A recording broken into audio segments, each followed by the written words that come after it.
He wanted to be Hitler's heir, a war hero turned political monster.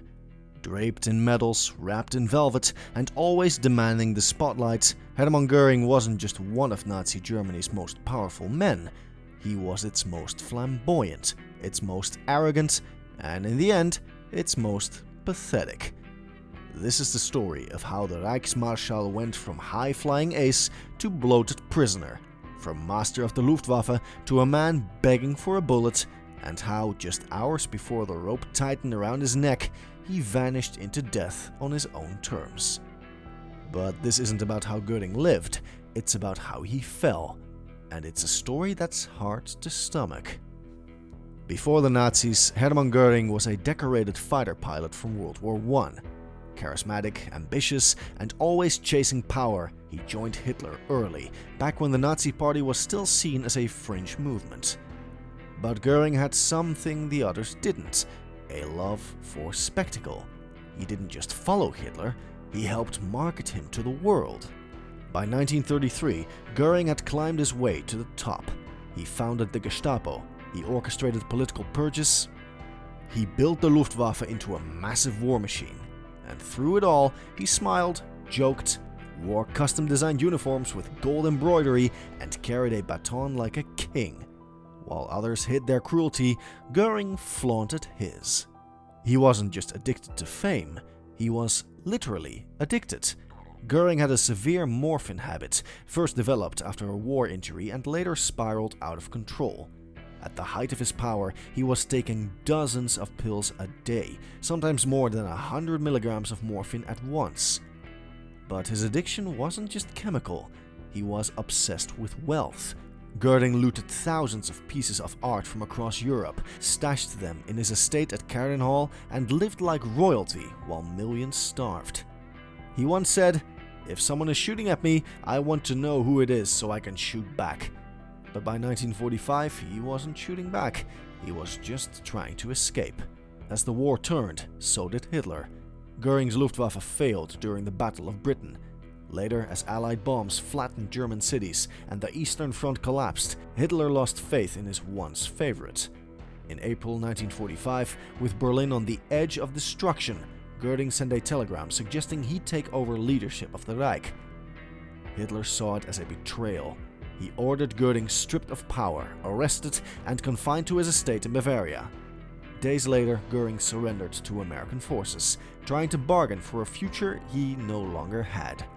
What followed wasn't just imprisonment, it was public humiliation, courtroom collapse, and a shocking final twist that no one saw coming.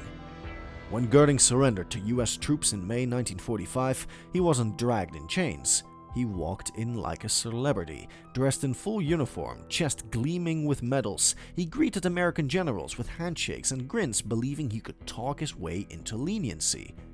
But by the time he reached Nuremberg, the mask had started to slip. The Allies weren't impressed. They stripped him of his titles, his drugs, and his delusions. Göring was no longer a Reich royalty, he was just another prisoner with a number. Still, he tried to regain control. In the courtroom, he played the role of the defiant statesman. He smirked, interrupted, whispered to fellow Nazis like they were still running the show, and, in a way, he was. During the Nuremberg trials, Göring became the unofficial leader of the Nazi defendants. He boasted, dodged, and dominated the courtroom like it was another stage performance. Even when confronted with the horrors of the Holocaust, Göring deflected blame. He claimed he was a man of order, not murder. But behind the arrogance was something darker, a man unraveling. His morphine withdrawal was brutal. Shaking hands, cold sweats, uncontrollable rage, and yet he still managed to steal attention from every other defendant. British prosecutor Sir David Maxwell Fyfe called him the most dangerous man in the dock. He memorized documents, dismantled questions, and twisted the narrative. Göring didn't think he'd hang. He thought he'd win. But on October 1st, 1946, the judgment came down, loud and final. Guilty on all charges, death by hanging. Göring didn't blink. After his sentence, Göring begged for execution by firing squad. He said it was the death of a soldier, a man of honor, but the tribunal refused. Hanging was for criminals, and that's what he was. In private, Göring raged, not at the verdict, but at the method. The rope, the drop, the public shame. He wrote bitter letters to his wife, claimed the trial was a farce, and said he was being murdered. Fellow prisoners watched his ego collapse day by day. His jokes stopped. His eyes grew dark. His posture slumped. No one feared him anymore, not even the guards.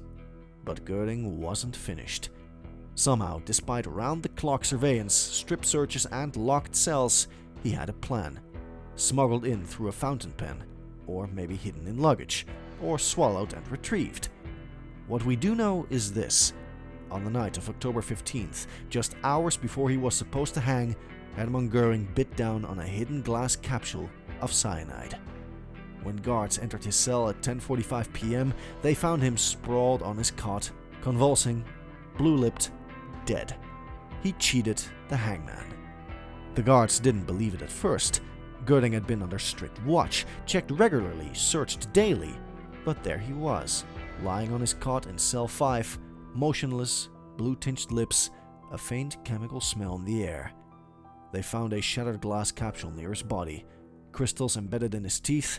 Hermann Göring had taken cyanide, and no one knew how. The entire prison wing erupted into chaos. Guards were called in. Doctors arrived too late. His body was rushed out under sheets. Just hours earlier, the gallows had been prepared for him. Now, the rope hung empty. Theories flooded in. Some said he hit the capsule in a hollowed-out tooth. Others believed it was sewn into the lining of his uniform or smuggled in with help from sympathetic guards. The most credible came from US Private Herbert Stivers, who later confessed to unknowingly delivering a fountain pen containing the cyanide, passed to him by a mysterious German woman claiming it was medicine. Whatever the method, one thing was clear. Göring had planned this long before his sentence was read. He'd been hoarding power right until the end, and he wasn't about to let the Allies control his final moments. When news of his suicide broke, the Allied tribunal was furious. Chief Prosecutor Robert Jackson called it a shameful escape. Others saw it as a final insult. Göring denied the victims of the Nazi regime the justice of a public execution. Fellow Nazi prisoners were stunned. Some laughed in disbelief. Others were jealous. Joachim von Ribbentrop reportedly muttered, "The fat swine had the courage to do it." Wilhelm Keitel, the Wehrmacht commander, was horrified. He hung the next morning. But Göring's final act also revealed a flaw in the system. The world had waited years to see him hang. Instead, he died smirking, on his own terms, in a quiet prison cell. Göring's body was cremated alongside the other executed Nazis at Ostfriedhof Cemetery in Munich. His ashes were scattered in the Isar River to prevent any grave from becoming a shrine. No headstone, no honor, just silence. But his name didn't fade. Göring became a symbol, not just of Nazi brutality, but of arrogance, cowardice, and manipulation. The man who started as a war hero, lived like a king, and ruled with an iron fist, chose poison over the noose, and in doing so, left behind a final legacy of betrayal. He stole justice, and he knew it. Göring didn't die a martyr, he died a manipulator. Even in death, he clung to control, dodging the noose with the same smug grin he wore while orchestrating terror. And that's what makes his story so disturbing, because it proves something terrifying. Even monsters know how to perform. Even monsters plan their exits. What are your thoughts on this? Let us know in the comments.